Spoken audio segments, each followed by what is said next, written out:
ಸದ್ಯ ಹೊಸ ರೇಷನ್ ಕಾರ್ಡಿಗಾಗಿ ಕಾಯುತ್ತಿರುವವರಿಗೆ ರಾಜ್ಯ ಆಹಾರ ಮತ್ತು ನಾಗರಿಕ ಇಲಾಖೆಯಿಂದ ಗುಡ್ ನ್ಯೂಸ್ ಬಂದಿದೆ. ಕಳೆದ 1.5 ವರ್ಷದಿಂದ ಹೊಸ ರೇಷನ್ ಕಾರ್ಡ್ಗೆ ಅರ್ಜಿ ಸಲ್ಲಿಸುವಿಕೆಯನ್ನು ರಾಜ್ಯ ಸರ್ಕಾರ ಸ್ಥಗಿತ ಮಾಡಿತ್ತು.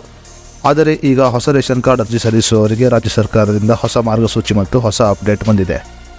ರೇಷನ್ ಕಾರ್ಡ್ ಇಲ್ಲದೆ ಸರ್ಕಾರಿ ಯೋಜನೆಗಳಿಂದ ವಂಚಿತರಾದವರಿಗೆ ರಾಜ್ಯ ಸರ್ಕಾರ ಗುಡ್ ನ್ಯೂಸ್ ನೀಡಿದ್ದು ಹೊಸ ರೇಷನ್ ಕಾರ್ಡ್ಗೆ ಮತ್ತೆ ಅರ್ಜಿಯನ್ನು ಕರೆದಿದೆ. ಈ ಕೆಲವು ದಾಖಲೆಗಳನ್ನು ನೀಡುವುದರ ಮೂಲಕ ಆನ್ಲೈನ್ನಲ್ಲಿ ಸುಲಭವಾಗಿ ಹೊಸ ರೇಷನ್ ಕಾರ್ಡ್ಗೆ ಅರ್ಜಿಯನ್ನು ಸಲ್ಲಿಸಬಹುದಾಗಿದೆ. ಹಾಗಾದರೆ ಆನ್ಲೈನ್ ಮೂಲಕ ಹೊಸ ರೇಷನ್ ಕಾರ್ಡ್ಗೆ ಅರ್ಜಿ ಸಲ್ಲಿಸುವುದು ಹೇಗೆ ಮತ್ತು ರೇಷನ್ ಕಾರ್ಡ್ಗೆ ಅರ್ಜಿ ಸಲ್ಲಿಸಲು ಬೇಕಾಗಿರುವ ದಾಖಲೆಗಳು ಏನು ಅನ್ನೋದರ ಬಗ್ಗೆ ಸಂಪೂರ್ಣ ಮಾಹಿತಿಯನ್ನು ತಿಳಿಯೋಣ.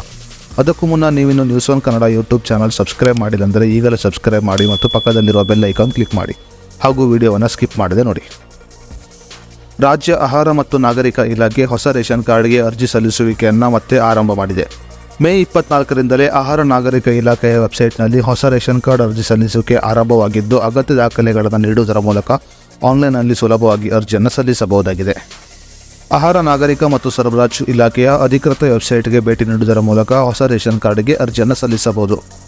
ಬಡತನ ರೇಖೆಗಿಂತ ಕೆಳಗೆ ಇರುವ ಕುಟುಂಬದವರು, ಅಂದರೆ ವಾರ್ಷಿಕವಾಗಿ 2 ಲಕ್ಷ ಆದಾಯಕ್ಕಿಂತ ಕೆಳಗೆ ಇರುವ ಕುಟುಂಬದವರು BPL ಮತ್ತು ಅಂತ್ಯೋದಯ ರೇಷನ್ ಕಾರ್ಡ್ಗೆ ಅರ್ಜಿಯನ್ನು ಸಲ್ಲಿಸಬಹುದಾಗಿದೆ.